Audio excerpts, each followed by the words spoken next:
Flights are $1,700 each, my sister said. If you can't keep up, don't bother. I just smiled.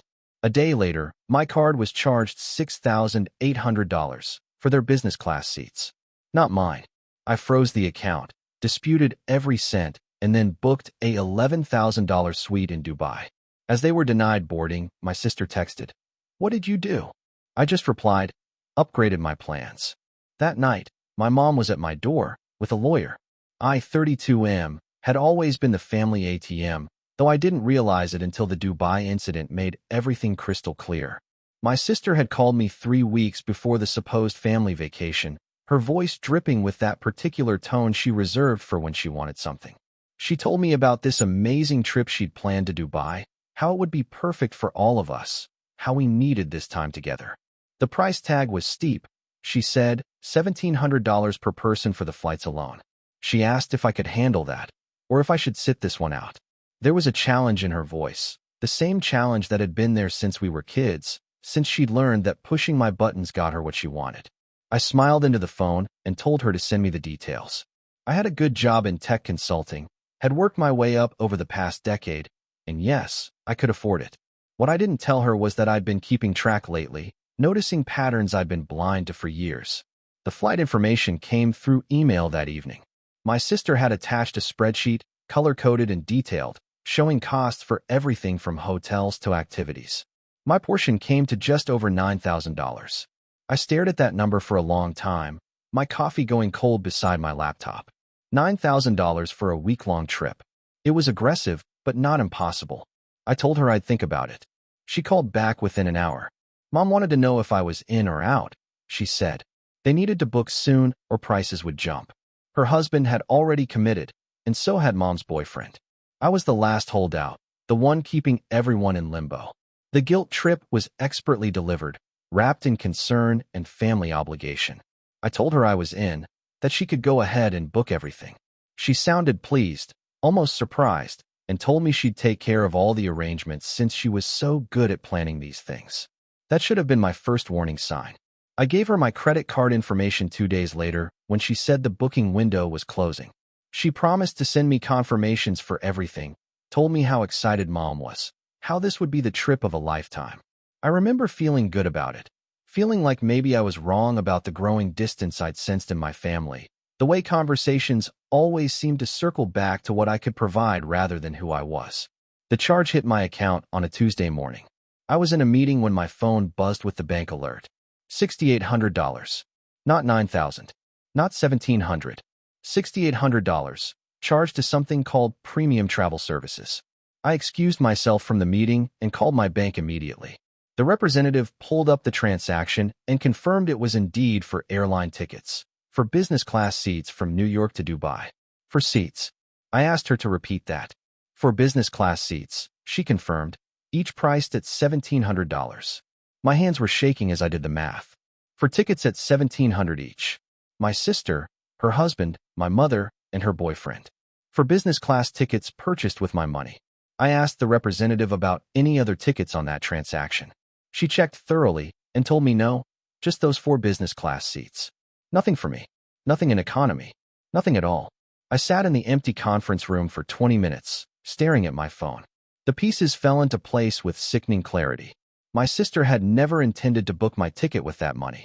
The $9,000 estimate had been bullshit from the start, a number inflated enough to cover luxury upgrades for everyone else.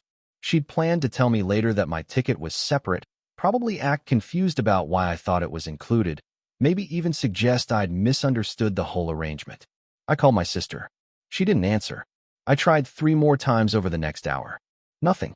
I texted her asking about the charge, keeping my message neutral, just asking for clarification on the transaction I'd seen. She responded 2 hours later saying she was busy with wedding planning for a friend and would call me later. The wedding planning detail felt like set dressing, something to make her unavoidable seem legitimate. I didn't wait for her call. I contacted my bank again and initiated a fraud dispute on the full $6,800. The representative asked if I'd authorized the charge, and I told her the truth. I'd authorized a charge for my own travel expenses, not for 4 business class tickets for other people without my knowledge or consent. She placed an immediate freeze on the transaction while they investigated. The money would be returned to my account within 3 to 5 business days, pending the investigation. Then I opened my laptop and started looking at Dubai hotels. If my family wanted to play games with my money, I'd show them what an actual upgrade looked like. The royal suite at the Burj Al Arab came to $11,000 for the week. It included butler service, chauffeur-driven Rolls-Royce transfers, and access to amenities my sister had probably only seen in magazines. I booked it without hesitation, using a different credit card, one my sister had never seen or had access to. Then I booked my own first-class ticket on Emirates, the real deal, with the enclosed suites and onboard shower. Another $4,000. $15,000 total, but it was my money, spent on my terms. I didn't tell anyone. I spent the next 3 weeks preparing for the trip in silence, watching my family's excited group chat messages about restaurant reservations and desert safari bookings. My sister sent updates almost daily, playing the role of the perfect organizer, the one holding everything together. Mom chimed in with heart emojis and comments about how wonderful it was that we were all doing this together. No one mentioned my ticket. No one asked if I'd received my confirmation. The fraud dispute resolved in my favor on day 4. The bank determined that the charge didn't match the authorized purpose and returned the full amount. I got an alert about it during a work presentation. By that evening, my sister's carefully constructed payment plan had collapsed. She called me 11 times that night. I let every single one go to voicemail. Her messages escalated from confused to angry to panicked. The airline had flagged the tickets, she said. There was an issue with payment, she said. I needed to call her immediately, she said. I deleted each voicemail after listening to it, said nothing, did nothing. My mother called next. She wanted to know what was happening, why the tickets were in jeopardy, why I wasn't answering my sister. I told her I'd been busy with work and asked what tickets she meant. Mom explained that my sister had booked the flights for everyone, and now there was some kind of problem with the payment. I asked if my ticket was included in that booking. There was a long pause before Mom said she wasn't sure. She'd have to ask my sister, but right now we needed to focus on fixing whatever banking error had occurred. Banking error. That's what they were calling it. I told Mom I'd look into it, and hung up.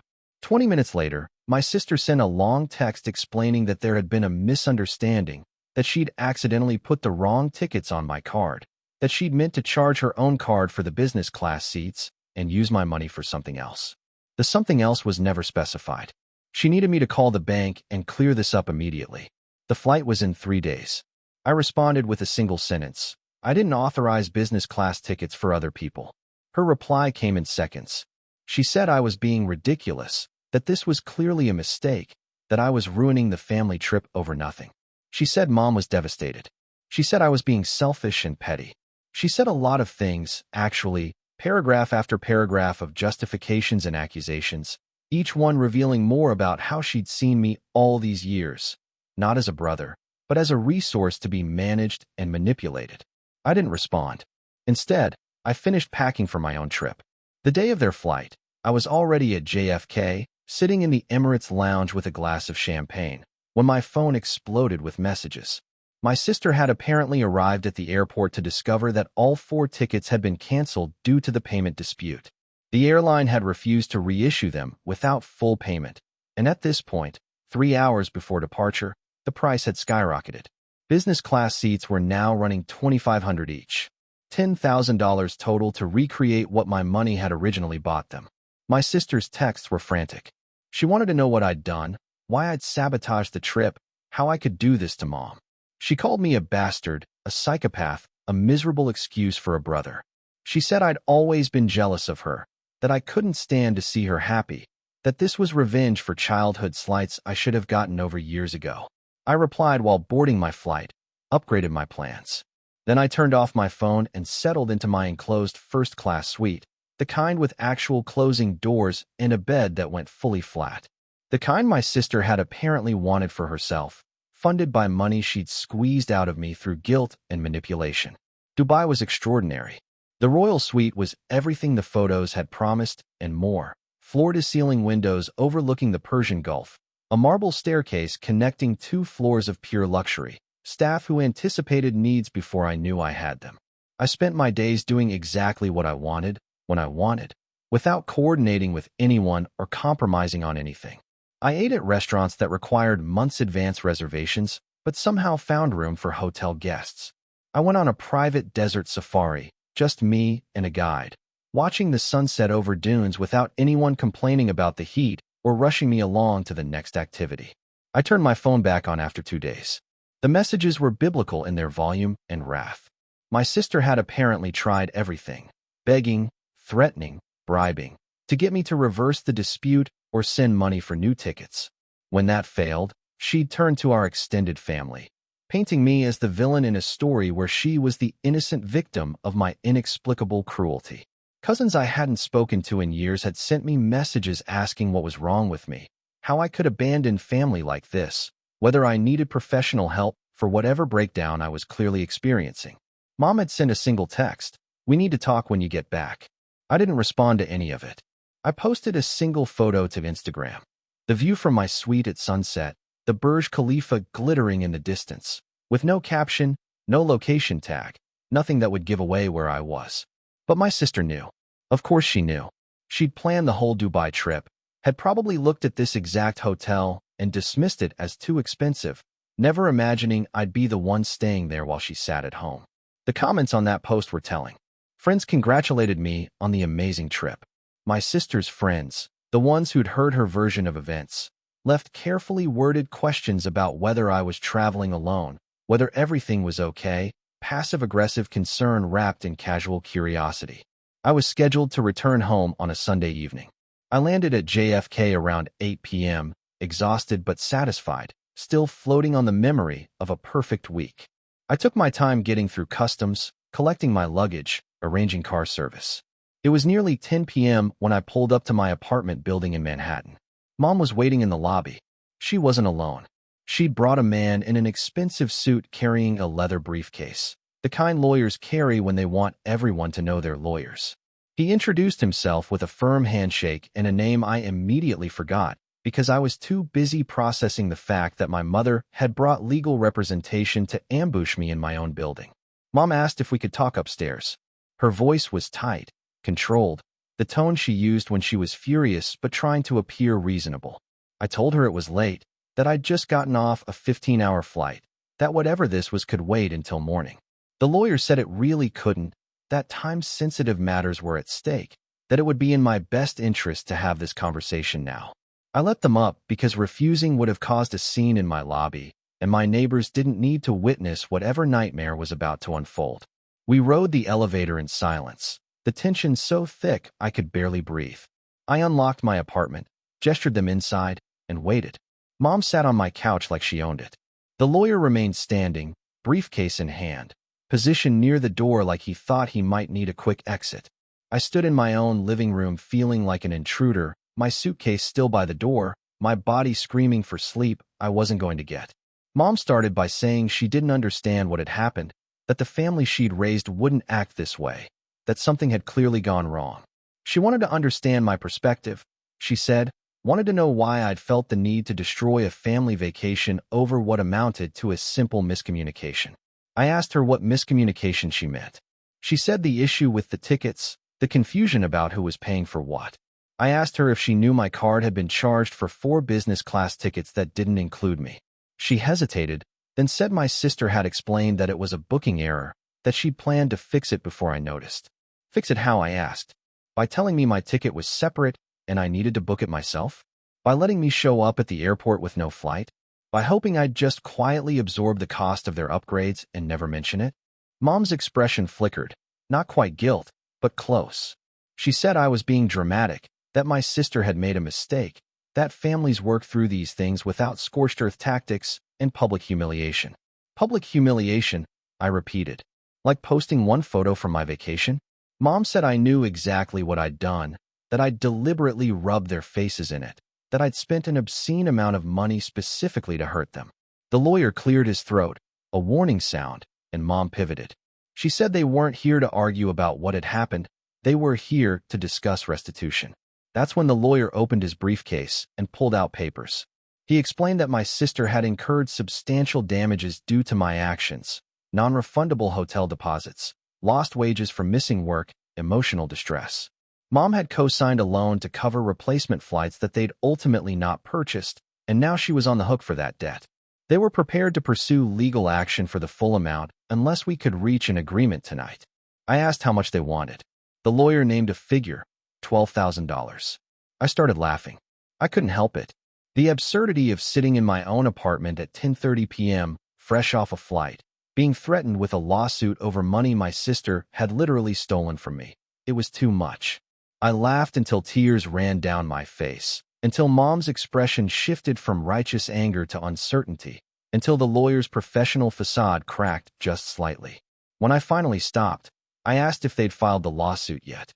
The lawyer said they were hoping to resolve this without court involvement. I asked if he'd seen the evidence of the unauthorized charge, the fraud dispute, the bank's determination that the transaction was illegitimate. He said those were civil banking matters separate from the damages his client had incurred. I told him to file the lawsuit. I told him I'd welcome the discovery process, would enjoy watching my sister explain to a judge how she'd used my credit card without permission, how she'd tried to manipulate me into funding her luxury vacation, how she'd turned the entire family against me when her scam fell apart. I told him I had every text message, every email, every voicemail, all documenting the pattern of financial abuse that had been going on for years. Mom stood up, her face pale. She said I was being ridiculous, that there was no abuse, that she'd raised me better than this. I asked her how much money I'd given her over the past 5 years. She said that was irrelevant, that helping family wasn't the same as being abused. I pulled out my phone and opened my banking app, showed her the transfers, $300 here for car repairs, $500 there for an emergency dentist appointment, $1,000 for when the furnace broke, $2,000 for my sister's wedding deposit, $1,500 for Mom's boyfriend's medical bills. Thousands and thousands of dollars, flowing one direction, never questioned, never repaid, always justified by emergency or obligation or love. And now, when I'd finally said no, when I'd finally protected myself, I was the villain. The lawyer suggested everyone take a breath and approach this rationally. I told him to leave my apartment. He looked at Mom, who nodded, defeated. They left without another word, the door clicking shut behind them with a finality that felt like the end of something much bigger than one conversation. I didn't hear from my sister for 3 months. Mom sent occasional texts that I mostly ignored, messages that danced around the issue, that tried to pretend nothing had happened while simultaneously suggesting I owed someone an apology. I didn't apologize. I didn't explain further. I didn't engage. The lawsuit never materialized. I don't know if the lawyer advised them against it or if they simply realized how bad it would look, but the threats evaporated as quickly as they'd appeared. What didn't evaporate was the clarity. I saw my family now for exactly what they were. People who'd loved me conditionally, based on what I could provide rather than who I was. The realization hurt less than I'd expected, maybe because some part of me had always known. I spent Thanksgiving alone that year, ordered Indian food and watched movies, and felt more at peace than I had in years. I didn't miss the obligation, the constant calculations of who needed what and how much I could afford to give. I didn't miss being the ATM. My sister finally called in January. She didn't apologize, didn't acknowledge what she'd done. She asked if we could move past this, if I was ready to be family again. I asked her if she understood what she'd done wrong. She said she'd made a mistake with the booking, that she'd owned up to it, that I was the one who'd overreacted. I told her we were done, that she'd crossed a line I couldn't uncross, that I was tired of being treated like a resource instead of a person. She called me petty, said I was holding grudges over money, that family was supposed to forgive. I told her forgiveness didn't mean continuing to volunteer for abuse. She hung up on me. I haven't spoken to her since. Mom calls occasionally, updates me on family news like we're still close, like that night never happened. I keep the conversations brief and surface level. She's invited me to holidays that I politely decline. She doesn't push, which tells me she understands more than she's willing to admit. People ask sometimes if I regret it, if burning bridges with my family over a vacation was really worth it. I tell them it wasn't about the vacation. It was about years of being used, of having my boundaries violated, of being valued only for what I could provide. The Dubai trip was just the moment I finally had enough evidence to see the pattern clearly, to understand that saying no wasn't cruel. It was necessary. I don't regret the $11,000 I spent on that suite. Best money I ever invested in myself. Every time I look at the photos from that trip, I'm reminded that I'm worth more than what I can do for other people, that my value isn't measured in credit card limits or emergency loans or family obligation. I'm reminded that sometimes the only way to win is to stop playing their game entirely and build something better for yourself. And if that makes me the villain in their story, I can live with that.